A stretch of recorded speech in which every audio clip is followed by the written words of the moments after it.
इस तरह से।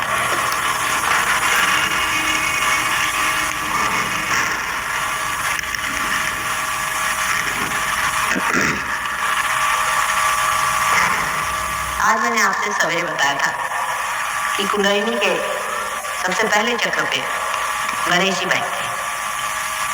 श्री गणेश का स्थान है और श्री गणेश ये पवित्रता के द्योतक है, पवित्रता स्वयं साक्षात है।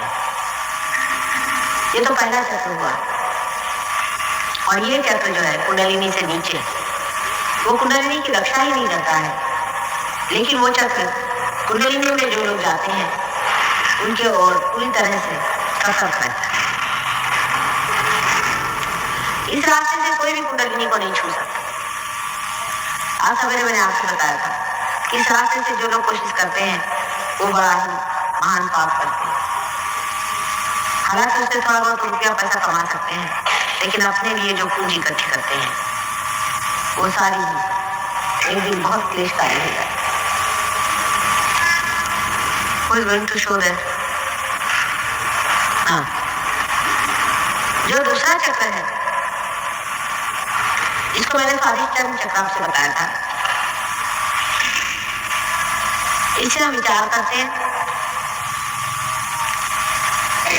क्योंकि जब हम बुद्धि से विचार करते हैं, जब हम अपने दिमाग से विचार करते हैं, तो इस दिमाग की जो मेद है, इसे फैट डायबिटीज कहते हैं। जो चर्बी है वो चर्बी पेट के चर्बी से बनती है। पेट की चर्बी को ये चक्र सर की चर्बी बनाता है। इसलिए विचार करते वक्त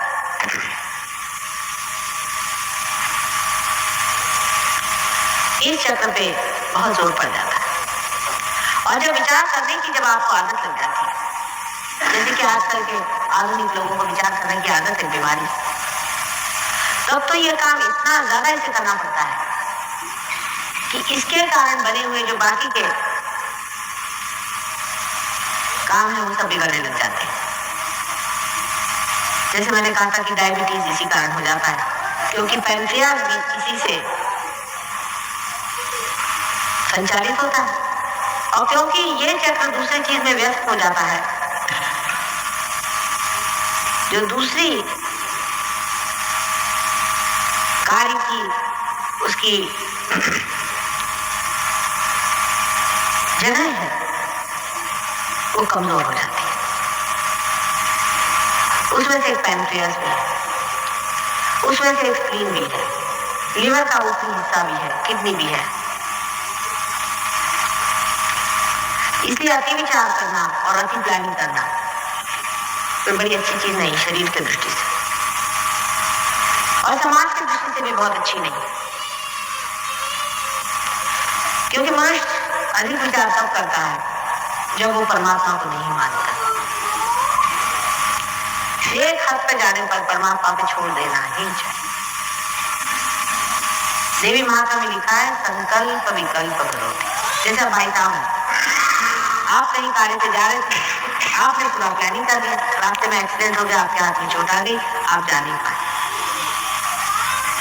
काम होने का हो गया, जो होना तो बन गया। बहुत ज्यादा आपने प्लानिंग भी किया, समझ लीजिए, और आप टाइम पे नहीं पहुंच पाए तो काम नहीं हो पाए। इसलिए संकल्प नहीं करना चाहिए किसी चीज का कि हम ये करके ही दिखाएंगे या होना है, उसमें विकल्प आ जाता है। जब आप परमात्मा के साम्राज्य में आ जाते हैं तो उसके तरीके चलते हैं, आपको पूरा पता हो जाता है कि कहाँ चलना है, कहाँ जाना है, कैसे करना है, क्योंकि उसका प्लानिंग चलता है ना।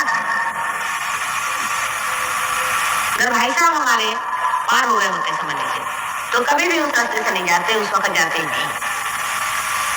ये होगा, आप देखिएगा, आप अपने लिखते जाइएगा कि जब से जो लोग पार हुए हैं उनके ये अनुभव है कि एक्सीडेंट हो भी गए तो किसी को चोट नहीं लगी, पूरी तरह से बच गए।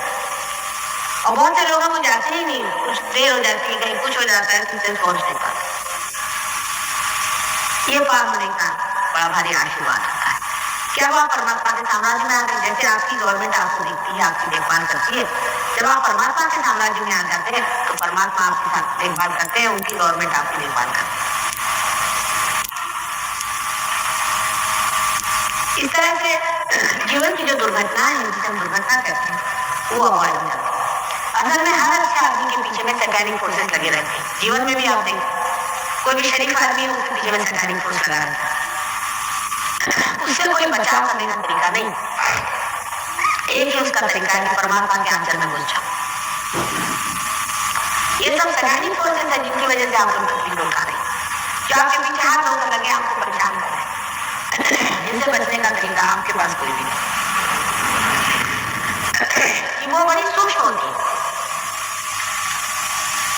उसकी शक्तियां इतनी सूक्ष्म होती है, आप देख नहीं पाते कब झपाटा मार दे, कब तंग कर दे, कब परेशान कर दे, उसको आप समझ भी नहीं सकते। लेकिन वो असर कर जाती है, जब असर कर जाती है तब आप एक पटाख करेंगे कि साहब हमको तो इसका पता ही नहीं था कैसे हो जाएगा कैसे।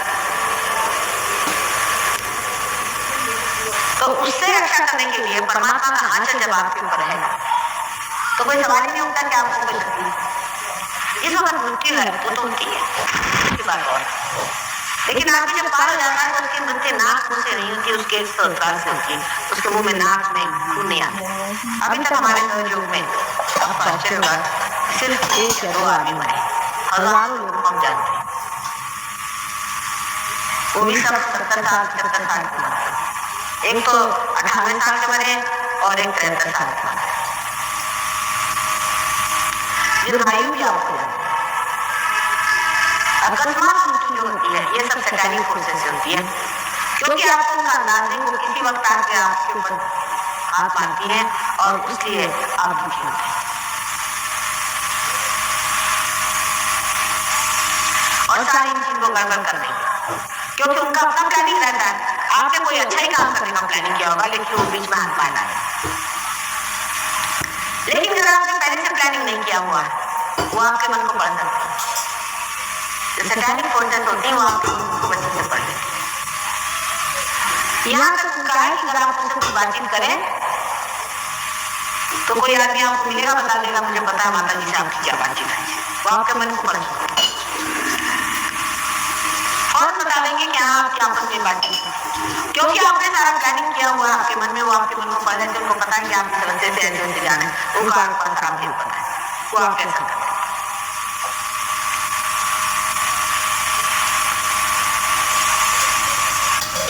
इसलिए उनसे भेद रखना पड़ता है। आपको ये पता नहीं होगा कि सैटेनिक फोर्सेस संसार में कितनी विद्यमान हैं। ये जितने भी राक्षस लोग अपने को गुरु करवाते हैं, ये सब सैटेनिक तो हैं।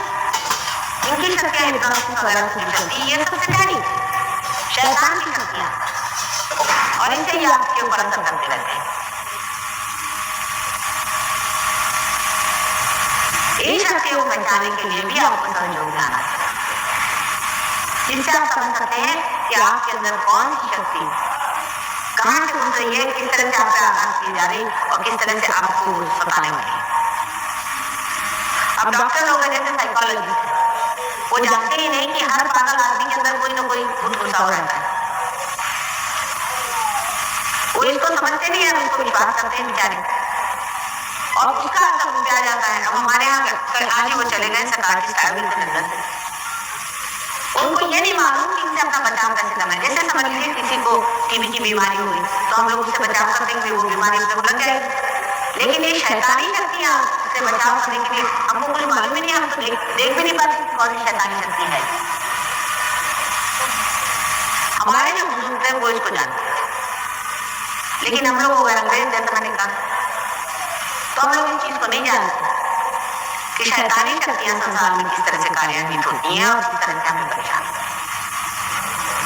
लेकिन इसकी बात परमात्मा के आगे कोई भी चीज शक्तिशाली नहीं, सबसे शक्तिशाली चीज परमात्मा। और जब आप परमात्मा के बंधे हो जाते हैं तो वो आपको देखता है और आपको संभालता है। वैसे भी वो आपको संभालते रहते ही हैं, इसलिए थोड़ी मोटी चोट लग जाएगी किसी शरीफ आदमी को, छोटा मोटा हो जाएगा जैसे आपके हो जाए। छोटे बच्चों को आप जानते हैं, ऊपर से बच्चे गिर जाते हैं, उनको कहते हैं देवदूत उठा दे। खासकर विशेष करके जो बच्चे प्रबुद्ध होते हैं, जैसे ये बच्ची है ये पैदाइशी रियलाइज हो रहा है। ऐसे बहुत से बच्चे हैं, ये बचपन से बीमार रहेंगे क्योंकि इनके ऊपर हमेशा शैतानी हमला होता है। हमारे अंदर जो लेफ्ट साइड और राइट साइड की जो दोनों नाड़ियां मैंने आपको बताई थी सवेरे, उससे एक साइड में जब लेफ्ट में आ जाते हैं तो कलेक्टिव सबकॉन्शियस है, मैंने सामूहिक सुप्त चेतन, और अगर राइट साइड में आ जाते हैं तो कलेक्टिव सुप्रा कॉन्शियस। लेफ्ट साइड में ऐसे लोग रहते हैं मरे हुए कलेक्टिव सबकॉन्शियस में कि जो अभी तक तृप्त नहीं, आपको परेशानी नहीं, जो अभी तक तृप्त नहीं और जिनकी आत्मा भटक रही, लेकिन जो बहुत गंदे किस्म के, छोटे किस्म के, चोर चक्के ऐसे लोग, और दूसरे किस्म के जो लोग होते हैं जो बहुत महत्वाकांक्षी होते हैं, एम्बिशियस लोग होते हैं, जैसे हिटलर स्टाइल के, ये भी दूसरे साइड में अपने होते हैं कलेक्टिव सामूहिक। आज एक सामने उनसे कहा कि आप मुझे मंत्र दीजिए माता जी। जो लोग मंत्र देते हैं बड़े धोखे में आपको रखते हैं, आपको पता होना चाहिए। जैसे आपसे किसी ने राम का मंत्र दे दिया, आप तो कभी पूछेंगे नहीं कि भाई हमें राम का मंत्र तुमने क्यों दिया। अब आप हंसने लगे राम राम राम राम राम। अब राम जो है वो कोई आपके नौकर तो है नहीं, उनको आप बुला रहे हैं, पुकार रहे हैं, आपका क्या अधिकार है।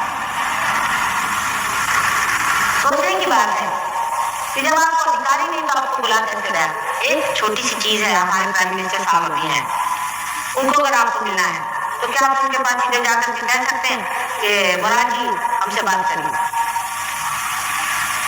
उनको मिलने के लिए प्रोटोकॉल होता है, 17 जगह आप जाइए, दौड़िए, इनसे मिलिए, उनसे मिलिए, तब मिल सकते हैं। और जो प्राइम मिनिस्टर के आए वो इनसे रास्ते मिल जाएंगे आपको, क्या बस बताने लग जाए वो आके हाजिर हो जाए। हो सकता है राम नाम का कोई नौकर ही हो इधर या उधर फंसा हुआ, जो आपके अंदर घुस आता है और आपको एकदम ऐसा लगता है कि वाह भाई मेरे को तो बड़ी शांति मिल गई, क्योंकि उसने आपका काम ले लिया, वो आपके अंदर आ गया, आपको लगा वाह मेरा तो काम बड़ा है। ये आपने जाना नहीं कि आपने अपने को नहीं खोजा है, ये कोई दूसरा ही अपने ऊपर ला दिया। और ये जो दूसरा वाला हुआ आदमी है, इसको अपने एक ही शरीर पर आप लाने चले जाते हैं। 5-6 साल बाद आप देखिए आपका शरीर लटलटाएगा और आदमी कमजोर हो जाता है। इन शक्तियों से भी परिचित होने की बहुत जरूरत है।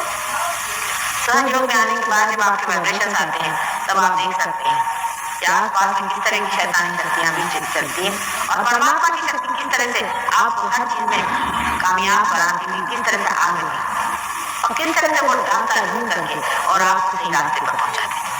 ये देखने लायक चीज, इसके अनेक अनुभव लोगों को आए हैं और आपको भी आएंगे, इसलिए आप पार लीजिए और इस चीज को प्राप्त करें। मैंने आपको नाभि चक्र के बारे में बताया था। इस चक्र में हमारी जो खोज है उसके बीच है। जब जानवर खाना सूखता है वो भी इसी वजह से, और इंसान जब परमात्मा खोजता है वो भी इसी वजह से। परमात्मा को खोजना भी मनुष्य के अंदर ही निहित बना हुआ है। इसकी खोज उसके अंदर है, वो चाहे माने या चाहे न माने। जब तक इसको वो पूरा खोज नहीं लेगा उसको तृप्ति नहीं आने वाली। वो अपने को भूखा रखे थोड़ी नहीं, लेकिन उसको चैन नहीं आने वाली। उसको परमात्मा को खोज के निकालना है। और जब वो परमात्मा को खोज निकलता है तब चारों तरफ से सप्लाई भी शुरू हो जाता है। आप जानते हैं किस तरह के लोग संसार में आकर के परमात्मा के नाम पे कोई भी चीज बेचने के लिए तैयार हो जाते हैं और किस तरह से गलत सलत झूठ चीज आपको बेचते हैं और उनके बारे में कुछ भी कहिए, उनके बारे में इतना अखबारों में नहीं चलता है, छपता है, पर तो भी लोग उन्हीं के चरणों में चले जाते हैं। क्यों जाते? क्योंकि एक तरह की मंत्रमुग्धता है, इतना एक झूठ है, उस झूठ को मानिए और उस झूठ से छुट्टी नहीं पाता। बहुत मुश्किल हो जाता है उनको झूठ से छुट्टी पाना।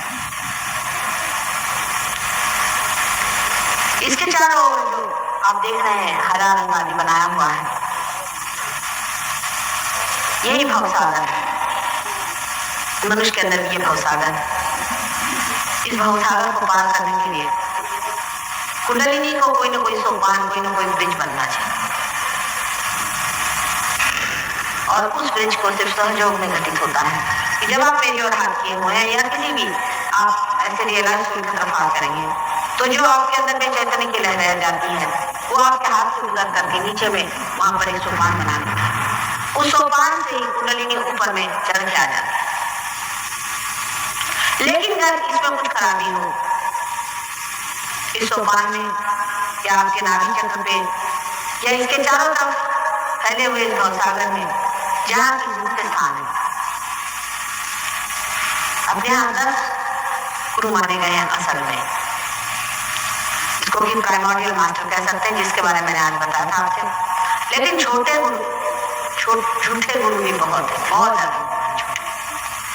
और जिस आदमी ने किसी भी झूठ का पल्ला पकड़ा है उसके लिए कुंडलिनी यहाँ से चलती नहीं, वहीं अटक जाती। उसके 2 चक्र पकड़ के नाभि और नील। उस पर अगर किसी से पूछा जाए कि आपके गुरु कौन है तो उन्होंने बताया था फलाने ढूंगानंद मंगानंद जो भी नंद हो, नाम तो ऐसे उनके रखते हैं कि भगवान ही बेचारे फलाने हमारे गुरु। अच्छा तो कहा जाए कि नहीं वो गुरु तो ठीक नहीं है क्योंकि आपकी कुंडलिनी होती है नाभि पर।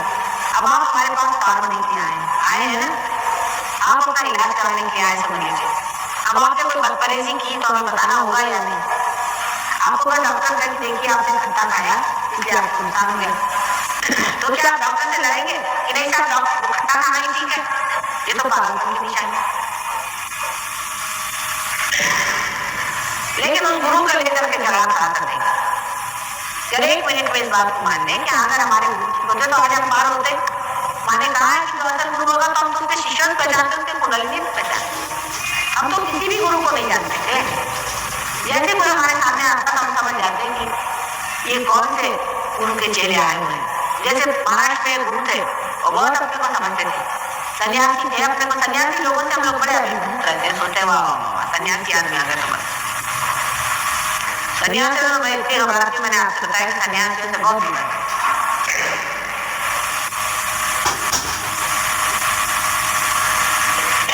सन्यासी कोई आपके सामने आ गया तो लोग सोचते वाह भाई इससे बढ़कर कोई नहीं, वो सन्यासी का जीवन कैसा है, उसका खान पीन कैसा है, वो किस तरह से लोगों को खसोटता है सोचता है, ये कोई नहीं। उससे सन्यासी का वंश पै गया और बढ़ा दिया। और उनकी कुंडलिनी में एक विशेषता होती है कि कुंडलिनी एकदम ऊपर चढ़कर धड़ से नीचे गिर जाती है, उसको बांधना पड़ता। सबके एक तरीके हैं, उससे आप पहचान सकते हैं कि इनके गुरु कौन है। इतने झूठे गुरु संसार में आए हैं कि आपको अंदाज नहीं कि कितने गुरु आए। असली गुरु बहुत सारे हैं। आज एक साहब ने पूछा कि कोई असल गुरु भी है, मैंने कहा है। अब अमरनाथ में एक नाम था, वो कभी कभी आते हैं, मेरे लिए आते हैं हमेशा मुझे मिलने। महाराष्ट्र में है गंगाधर महाराज, दक्षिण में एक ब्रह्मचारी करके हैं, वो रहते हैं काली। ये ब्रह्मचारी नहीं, रंगूर में ये है, ऐसे हैं काफी लोग हैं, लेकिन वो लोग समाज में नहीं है, शहर से बाहर दूर जंगलों में। गगनगढ़ महाराज सबसे बताते हैं कि अब जब माँ ही आ गई तो तुम कब मेरे पास आ गए।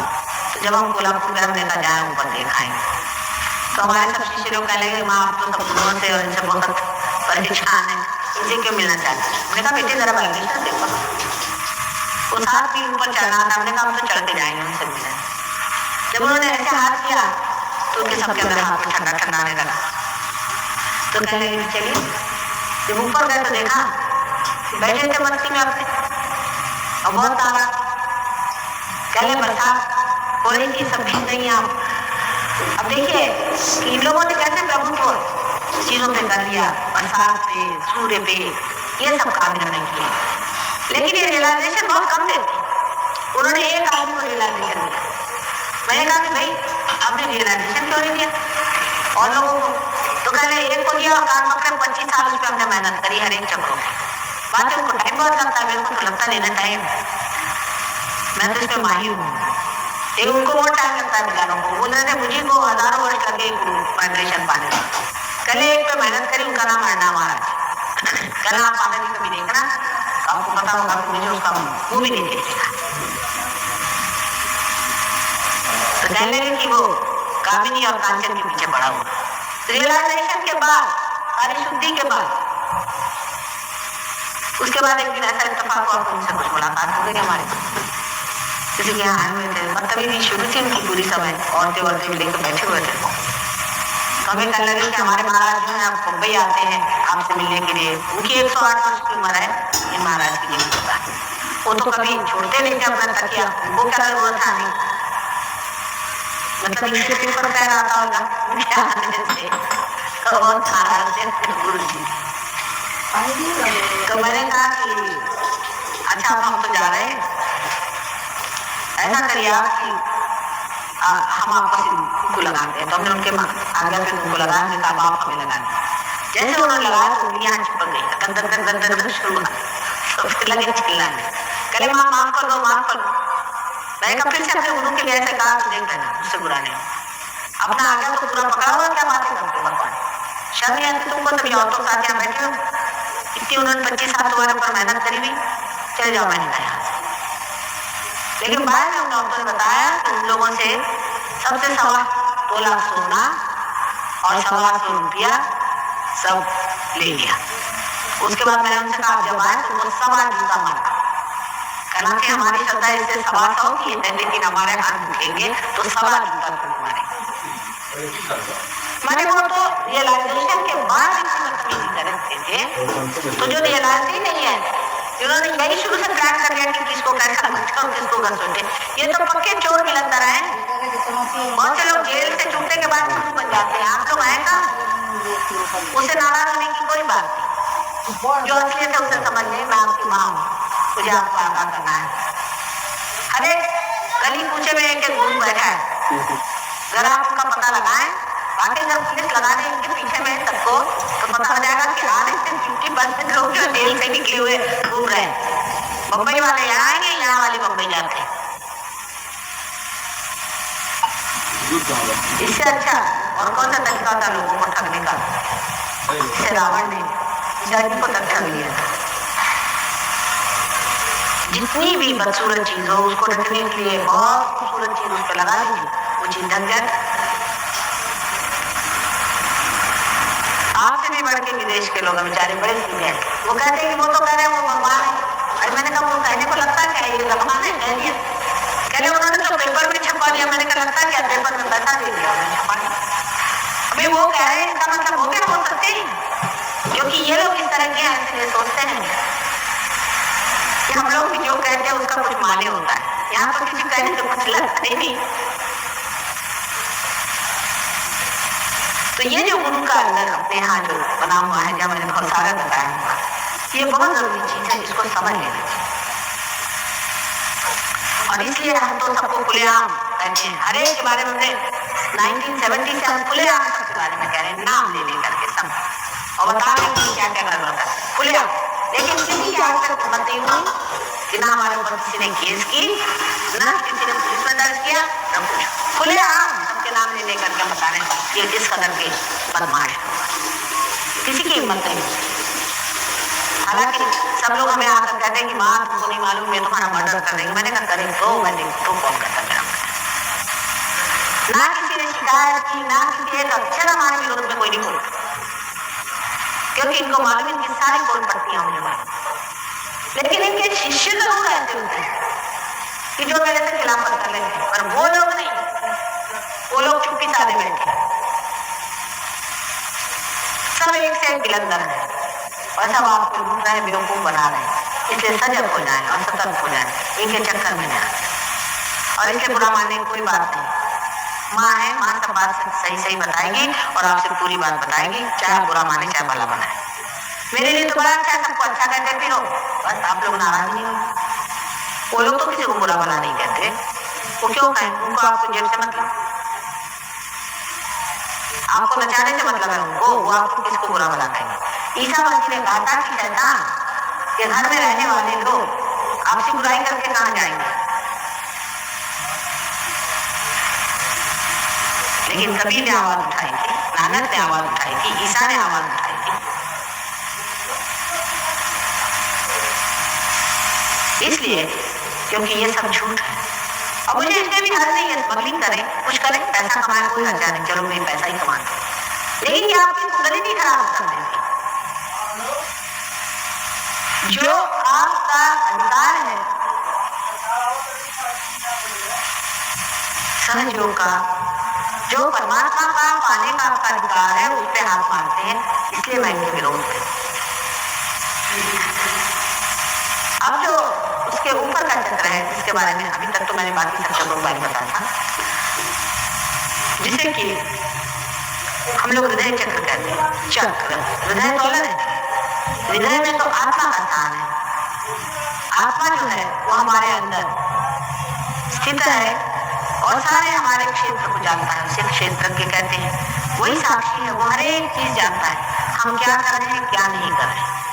कुंडलिनी जागरण से सिर्फ आपकी जो चेतना है, इस वक्त जो चेतना है, वो आत्मा में लीन हो जाती है। अभी तक आत्मा आपसे परे है, आत्मा से आप संबंधित नहीं है, वो आपकी अवेयरनेस में चेतना में नहीं है। जब कुंडलिनी जागृत हो जाती है तब आपकी चेतना में आत्मा आ जाती है और आत्मा क्योंकि सर्वव्यापी शक्ति है, आप भी सर्वव्यापी हो जाते हैं। इसको आगे आप समझेंगे और भी।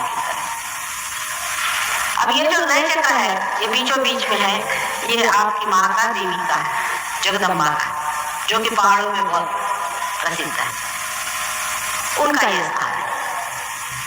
इन देवी ने अनेक बार संसार में अवतरण किए और ये भवसागर में जो लोग परमात्मा को खोज रहे थे और जिनको बहुत राक्षसों ने सताया था, उनसे इन्होंने रक्षा का कार्य किया। ये रक्षा कर, इसी का रक्षा का अगर स्थान खराब हो जाए, जिसे सेंस ऑफ इनसिक्योरिटी कहते हैं, तो ये चक्र है दंतन करने लग जाता है। औरतों को जब इस तरह की चीज हो जाती है तो उनको ब्रेस्ट का कैंसर हो जाता है। अगर वो इनसिक्योर फील करें तो उनको ब्रेस्ट का कैंसर हो जाता है। आस्थमा की बीमारी भी इसी चक्र के खराब होने से होती है। ये सब इस चक्र के कॉम्बिनेशन से होती है, जिसे हम विशुद्धि चक्र कहते हैं। आस्थमा की बीमारी भी ऐसी ठीक हो सकती है 2 मिनट में। हमने कश्मीर के जो गवर्नर साहब थे, उनकी 25 साल की आस्थमा की बीमारी एक क्षण में ठीक कर, एक क्षण में। जब ये चक्र जागृत हो जाता है, जब आपके अंदर जगदम्बा जागृत हो जाती है, तो आपकी सुरक्षा बन जाती है, आप अपने को सुरक्षित महसूस करते हैं। इसलिए ये चक्र बहुत ही महत्वपूर्ण है। और इस चक्र को किस तरह से ठीक किया जाता है, ये भी अगर आप हमारा पैम्फलेट पढ़ें, इंग्लिश की किताब में बहुत अच्छे से लिखा हुआ है। किस मंत्र जागरण से ये चक्र ठीक होता है। इसके ऊपर ये जो चक्र है, ये मनुष्य के लिए बहुत ही महत्वपूर्ण है। पीछे में इस जगह इसको विशुद्धि चक्र कहते हैं। इस विशुद्धि चक्र से 16,000 नाड़ियां, ये श्री कृष्ण का चक्र, इसमें श्री राधा कृष्ण बनते हैं। इसकी लेफ्ट साइड में विष्णु माया, आदि माया जो उनकी बहन है वो रहती है, और इस राइट साइड में रुक्मिणी और कृष्ण का स्थान। रामचंद्र जी का स्थान सुषुम्ना पद से हट करके इस साइड है, राइट साइड में, हृदय चक्र से राइट साइड में है। क्योंकि आपको मालूम है उन्होंने अपने को पूर्णतः मनुष्य बनाने के लिए अपनी अवतार की दशा से हटा दिया था। वो अपने को मर्यादा पुरुषोत्तम कहते हैं। हालांकि थे तो अवतार। नाभि चक्र में सारे ही उत्थान हुआ है। जो दशावतार हुए हैं वो नाभि चक्र से शुरू हुए। फिर 7वां अवतार आप जानते हैं, छठा अवतार रामचंद्र जी का था, वो यहाँ पर। उसके बाद कृष्ण का अवतार है। कृष्ण से पहले परशुराम का अवतार हुआ, उनका भी होना जरूरी था। परशुराम का अवतार इसलिए हुआ था कि वो संसार में आ करके अपने बल से लोगों का कंठिन करे। क्योंकि टेढ़ी खीर आदमी की बुद्धि धीरे उंगली बाहर नहीं होती, तो उन्होंने अपने जोर से और अपनी शक्ति से लोगों को पहले तैयार किया, और फिर जब वो आ गए तब उन्होंने श्री राम के बारे में बताया कि यही श्री राम है। इस प्रकार दोनों की दोनों साथ आएंगे, इसलिए बताने के लिए क्योंकि ये पुरुषोत्तम थे, क्योंकि ये मनुष्य के जैसे रहते थे। इसके बारे में बताने के लिए ही परशुराम का अत्यंत जांचवें जैसा अवतरण उनके साथ ही हुआ था।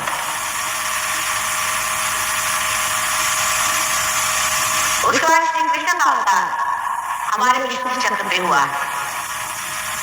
ये विशुद्धि चक्र एक बड़ी महान चीज है। मनुष्य ने जब अपनी गर्दन जानवर से ऊपर उठा ली तब वो मानव हो गया, तभी ये चक्र घटित हुआ है। श्री कृष्ण जो है ये विराट स्वरूप है, समझ लीजिए ये एक विराट है और इस विराट के अंदर आप छोटी छोटी पेशियां हैं, आप ही विराट के स्वरूप हैं। आप जब जागरूक हो जाते हैं तो आप विराट से संबंधित हो जाते हैं। वही परमात्मा की शक्ति जिसे मैं कह रही हूँ, वही जो परमात्मा का साम्राज्य है, उसमें आप जागरूक हो जाते हैं।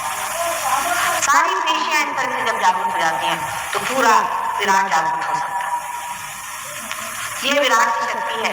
अब मोहम्मद साहब ने जो अल्लाह अकबर का नारा लगाया था वो इसका मंत्र है। आपको आश्चर्य, ये उंगलियां कान में डालकर, ये उसकी उंगलियां हैं। देखिए कितने फायदे की बातें वो कर गए। ये उसकी उंगलियां हैं, यही विशुद्धि की उंगलियां। अगर ये उंगली पकड़ जाए तो समझना चाहिए विशुद्धि चक्र पकड़। और आप अगर पूछेंगे तो बताएंगे भी यहाँ मुझे मेरा गला खराब। इस उंगली को कान में डालकर जब आप सर ऊपर करते हैं और अल्लाह अकबर करके, अकबर का मतलब विराट से होता है, तो एकदम विशुद्धि चक्र खुल जाता है। आपके देहरादून में विशुद्धि चक्र ज्यादा पकड़ा, इसके अनेक कारण हो सकते हैं, उसको आप समझ लें जो भी आपके अंदर हो। एक कारण ये हो सकता है कि आप जरूरत से ज्यादा सिगरेट पीते हो या तंबाकू खाते हो, उससे विशुद्धि चक्र पकड़ता है। दूसरा कारण ये हो सकता है कि आप गलत ध्यान धारणा करके और कोई गलत मंत्र कहते हैं, उससे भी विशुद्धि चक्र पकड़ता है। तीसरी चीज है कुछ सर्दी जुकाम का भी आपको ठीक से ख्याल न रहे और आप अब पढ़े नहीं, जो चीजें वो खाते हो और अपने गले को खराब करते हो, उससे भी विशुद्धि चक्र पकड़ता है।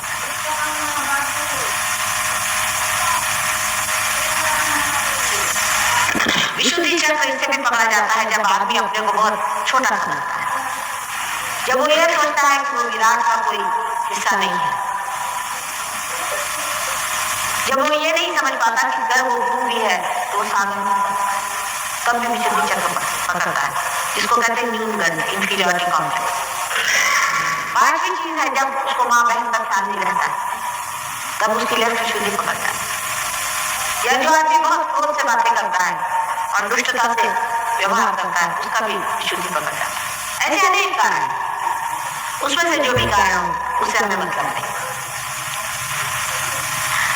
गले में ऐसे कंठ मालाएं पहले कल एक सब आए हुए थे, पता नहीं आज आएंगे कि नहीं, इन्होंने कोई माला पहनी, आप ही उनके साथ एक साथ बैठे हुए थे, तो हमने उनसे कहा कि आप माला निकालिए, तो नाराज हो गए। फिर बाद उन्होंने निकाल ली। फिर आपसे हमने पूछा ये अपने चुपचाप पहने बैठे हुए थे अंदर में, तो हमने इनसे पूछा कि आपके पिताजी कहाँ स्वर्गवास हो गया? मैंने कहा आपके कुछ पहना है? कल हाँ उनकी दी हुई कोई चीज है। तो कहने मान गए माता जी आपको उनके गुरु ने दी हुई चीजें पहन के अंदर बैठे हुए थे और वो उम्मीद करा गए। कैसे? बहुत सरल था। राइट हैंड पे ये जो है ये हृदय चक्र, राइट हैंड का जो रामचंद्र जी का वो पिता का लक्षण है। इसमें चमक आ रही थी, इस उंगली में चमक आ रही थी कि मैंने आपके पिता के बारे में पूछा। वो इतनी जोर की चमक थी उससे मैं समझ गई कि कोई न कोई उनकी दी हुई चीज आपने पहनी हुई, ये आप भी समझ लेंगे। वो तो लड़कियों ने सिर्फ बता दिया था, मैंने तो बताया नहीं, लड़कियों ने आपसे बता दिया।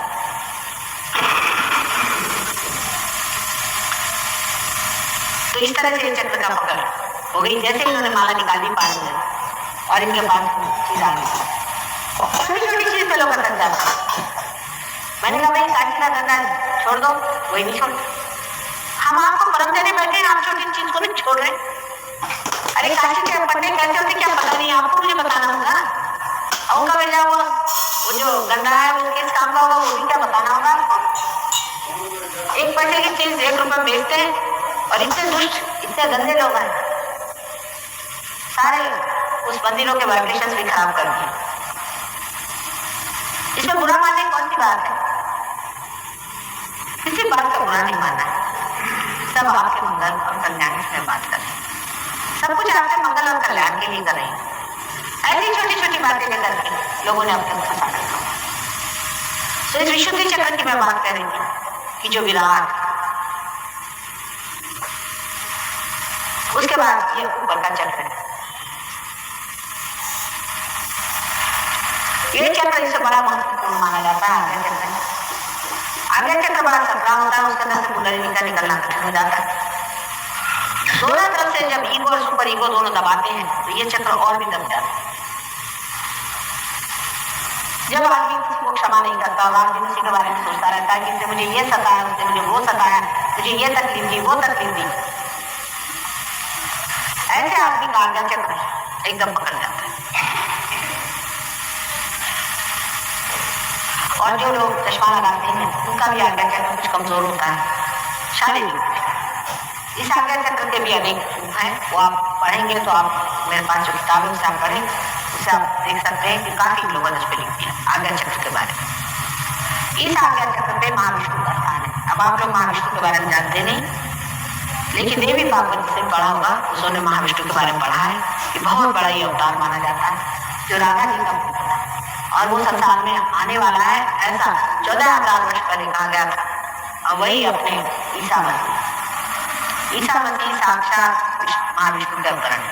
अब मैं जो बात कर रही हूँ झूठ है सच है कैसे जानना चाहिए, इसका एक बड़ा आसान तरीका है।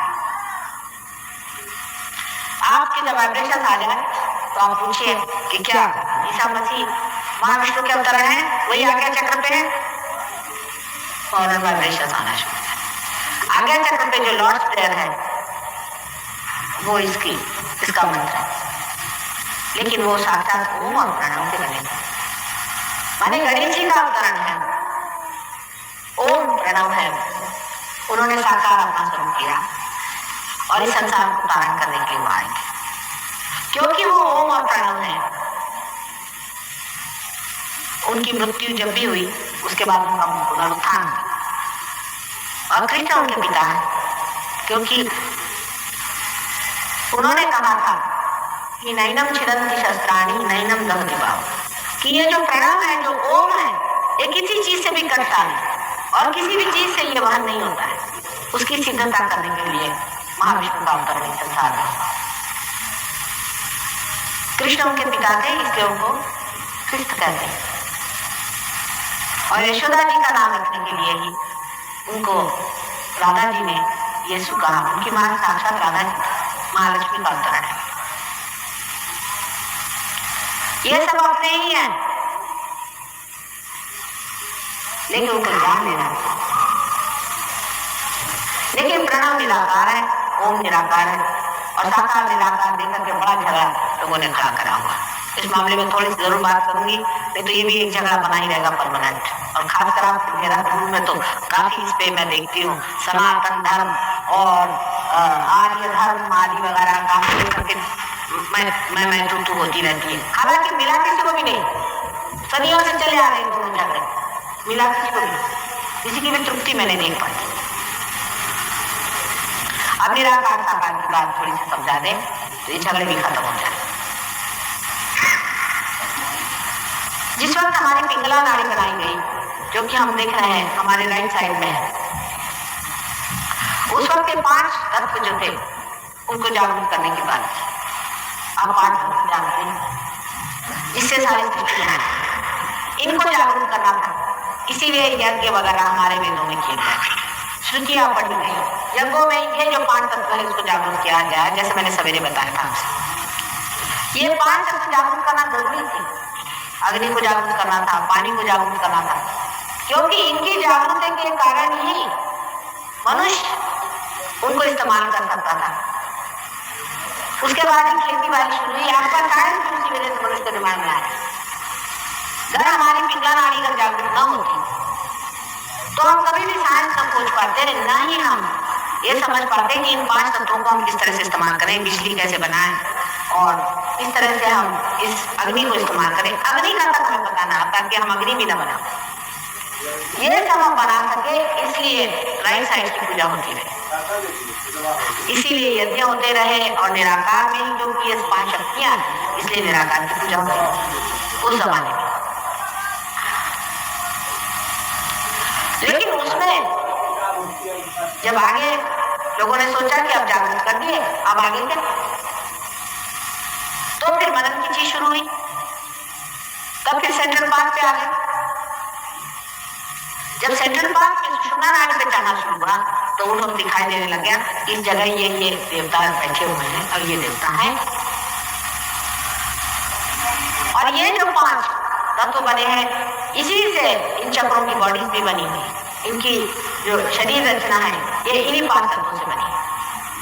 तो जब इन्होंने इन तत्वों को जानना शुरू किया तो देखा कि इनके देवता, तब इन्होंने मनन विधि में उन देवताओं को जानना शुरू किया, एक के बाद एक के बाद एक के बाद। तब इन्होंने कहना शुरू कर दिया कि नहीं, ये साकार भी इनकी चीज आती, निराकार से साकार पे लोग उतरने लगे।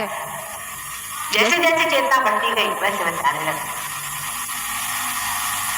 उसके बाद जो साकार पे आ गए उनका जो हाल हो गया आप जानते हैं, इसकी पूजा कर, उसकी पूजा कर,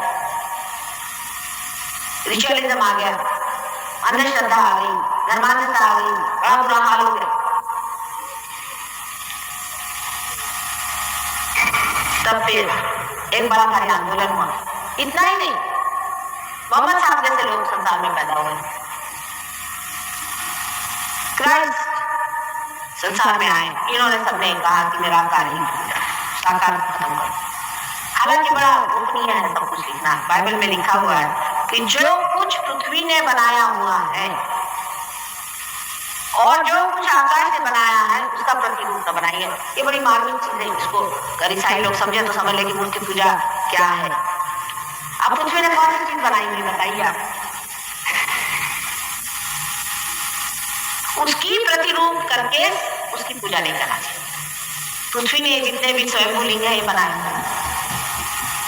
अभी ईसाइयों से कहिए कि जितने स्वयंभू लिंग है ये पृथ्वी ने स्वयं बनाए और इसके प्रतिरूप आप कोई भी बनाए वो पूजनीय होता ही नहीं, क्योंकि इम्परफेक्ट है। इसका भी एक कोएफिशिएंस होता है, इस आकार का भी एक कोएफिशिएंस होता है। उस आकार के कारण ही चैतन्य बहता है और हुबहू वैसा आकार बनाना असंभव, और जो बनाता है वो भी रियलाइज होना चाहिए और वो उसे बेचना नहीं चाहिए उसको। इसलिए जितनी भी मूर्तियों की हम पूजा करते हैं अधिक सब इस हिसाब से नहीं हो।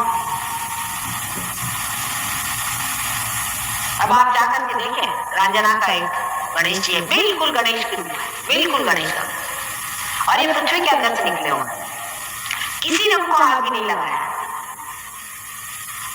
अभी आदि काल से बात चली आ रही, मैं खुद देखने गई, इतने वाइब्रेशन उस गणपति में है जैसे कि कोई जागरूक वहां समाधि लगाई हुई हो, इस तरह से उनमें जागरूक वाइब्रेशन आते। इसीलिए कहा गया था कि उसके प्रतिरूप मूर्ति न बना। अब हम लोग है इसको देखिए वही मूर्ति बनाने बैठ जाता है, हर एक चीज की मूर्ति बना करके बैठे, उसको पूजने बैठे, उसका कोएफिशिएंस है या नहीं, उसमें चैतन्य है या नहीं, वो जागरूक है या नहीं, इसको तो हम देखते हैं। इसलिए मूर्ति पूजा का खंडन इस तरह से उन दिनों में ईसा मसीह के समय में हुआ, क्योंकि मूर्ति का मतलब यह है वहां पर पैर पड़ना शुरू कर दिया, ये करना। अब काबा के अंदर जो पत्थर है वो साक्षात शिवलिंग है, पृथ्वी से निकला हुआ शिवलिंग है वो, उसे मोहम्मद साहब जानते हैं।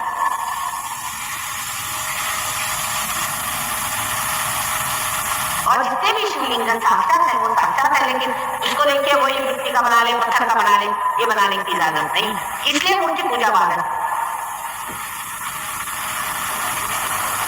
अब मूर्ति पूजा के विरोध में जो लोग बोलते हैं वो वहां तक सही है कि मूर्ति पूजा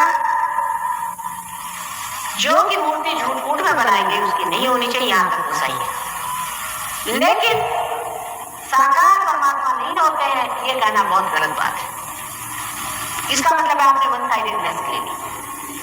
उसकी वजह दूसरी थी कि जब साकार की पूजा लोग करने लग गए तो लोगों ने देखा कि इस कदर वो गलत हो गए। समझ लीजिए कि हम आपसे कहें कि आप शहद को खोज लाएं, तो तो हम आपसे कहें पहले फूलों का वर्णन करेंगे, फूल ऐसा होना चाहिए, ऐसा फूल मिलेगा, उसमें शहद मिलेगा।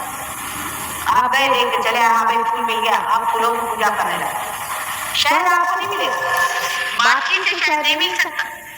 सिर्फ फूलों की बातचीत होती नहीं कि फूल ऐसे होते हैं, फूलों में ये करना चाहिए, फूलों को ये करना चाहिए, शहद नहीं मिलता बात। तो उन्होंने कहा कि फिर भाई शहद नहीं मिला, चलो शहद की बात करते हैं। तो दूसरी बातचीत शुरू कर दी निराकार की, वो भी बातचीत है, दिमागी जमा कर। आप चाहे शहद की बात करो, चाहे फूल की बात करो, आपको शहद नहीं मिल सकता जब तक आप स्वयं ही मधुकर न हो जाए। जब तक आप स्वयं ही मधु को पाने के योग्य न हो जाए, तब तक आपको शहद नहीं मिले। फूल भी जरूरी है और शहद भी जरूरी है, और शहद को पाने के लिए आपका भी वो होना जरूरी है जिसे मधुकर कहते हैं।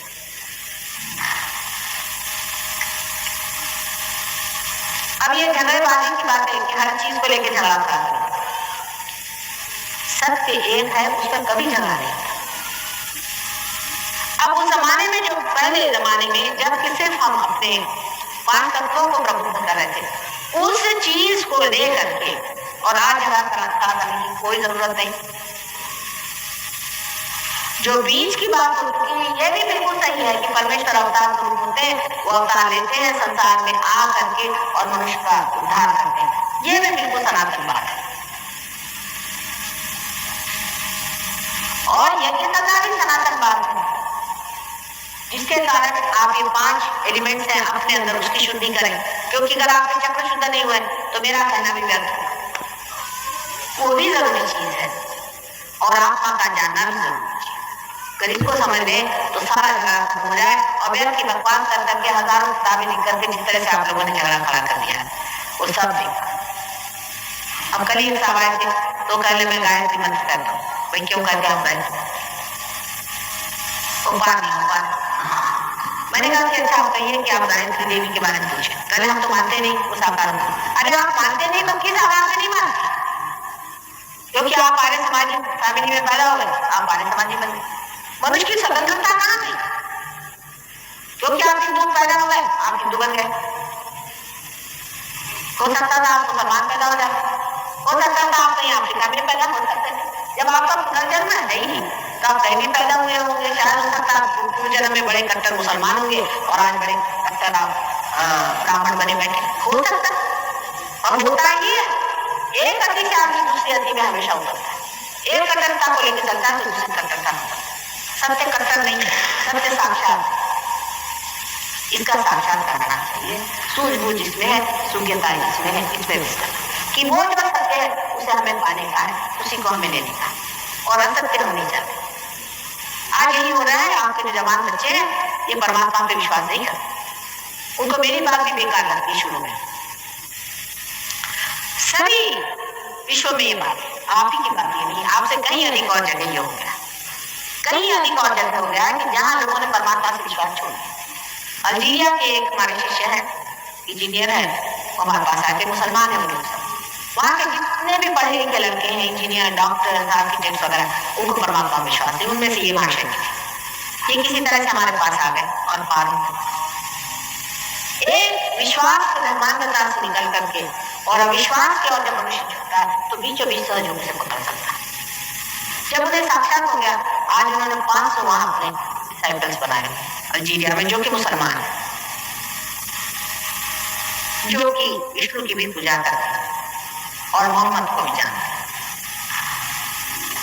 इसलिए नहीं कि मैंने कहा है, उसके बगैर काम ही नहीं बनता।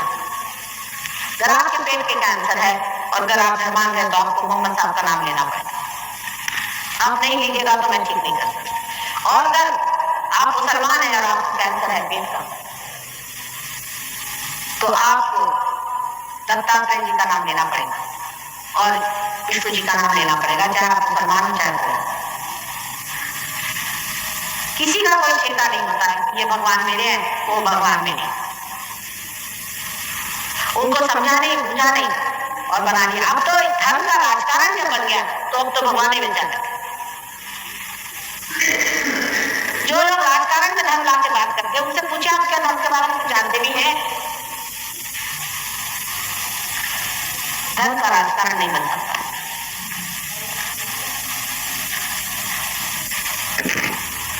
आपको मैंने विशुद्धि चक्र के बारे में बताया, अब आज्ञा चक्र के बारे में बताया।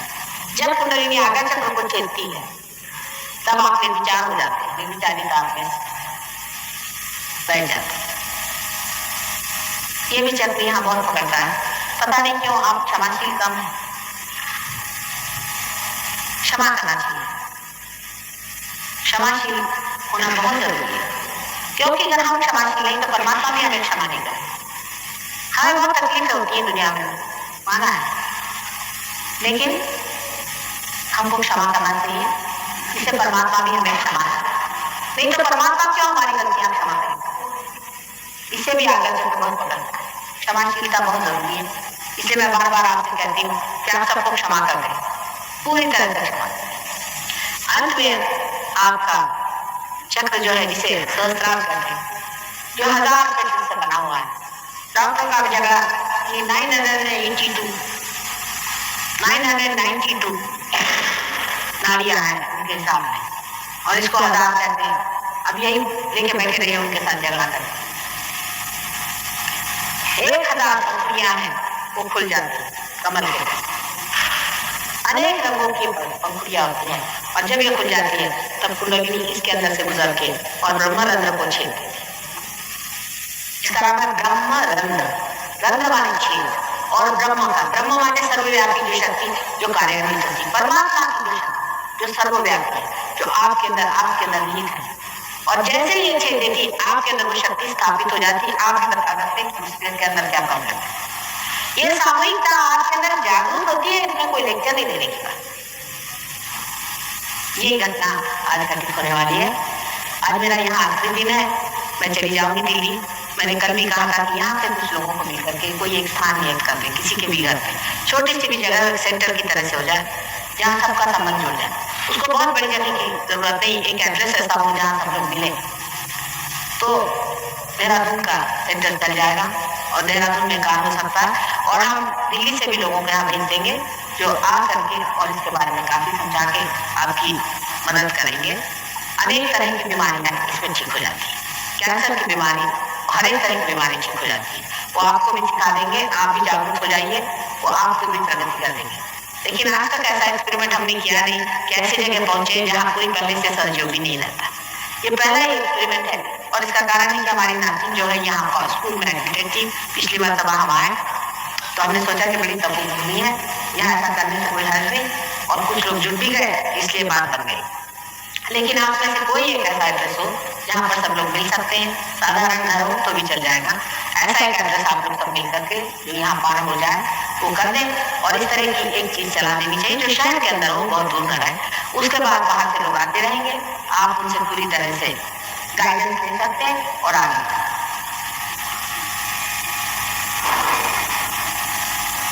अब ये साहब बैठे इन्हीं का अनुभव देखिए, सवेरे इनके वाइब्रेशंस नहीं आ रहे और किसी तरह से रुकावट हो रही है। तो किसी ने हमारे परदेशी ने या किसी ने कहा कि आप पूछिए कि माता जी कौन है, बस ये कहते चादर हाथ इनके वाइब्रेशन।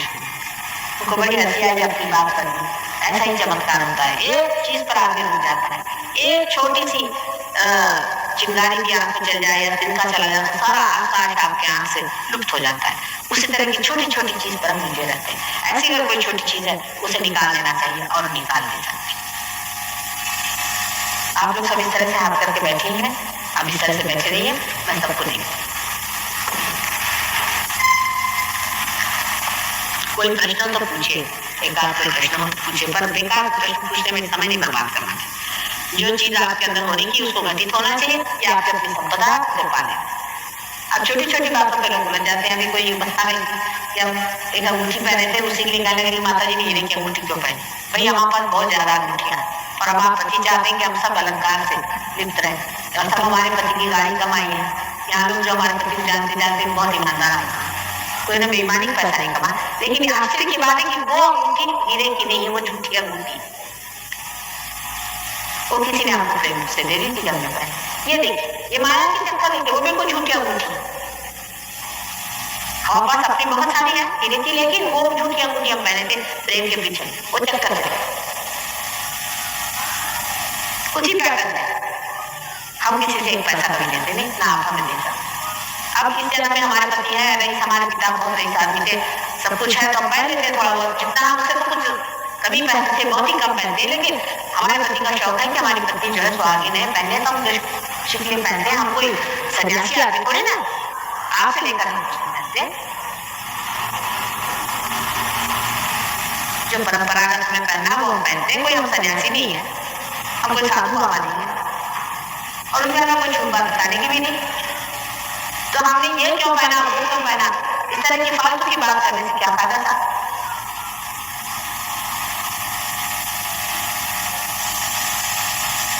इसकी सब जो खबर रखते हैं वो लोग चोर होते हैं, इसलिए रखते हैं, वो सब सर्कस चलाते हैं, वो सब लोग बना के क्लाउन बन के आपके सामने खड़े जाते हैं और आप किसी से भी मुंह हो जाते हैं।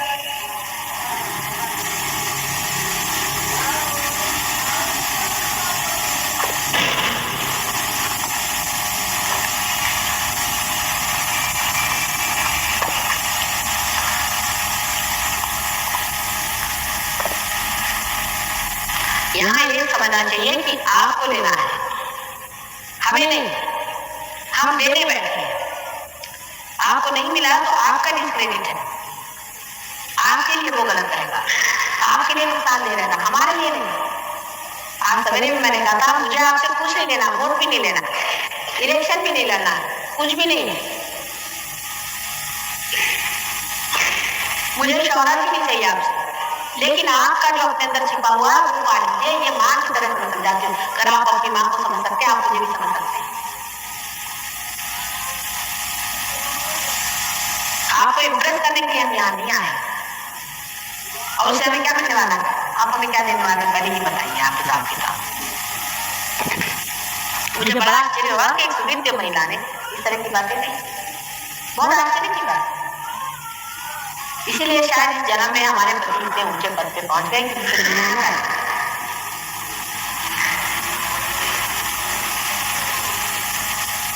क्योंकि लोग इतने बेवकूफ होते हैं, इस कदर बेवकूफ होते हैं कि सत्य को कभी पहचाना ही नहीं चाहते।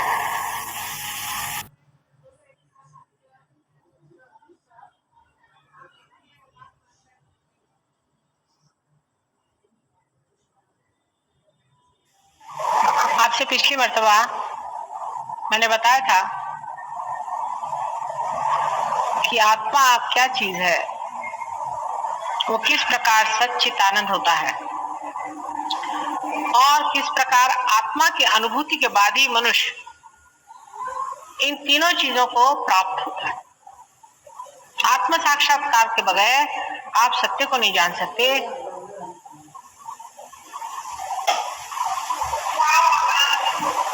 आप आनंद को नहीं पा सकते।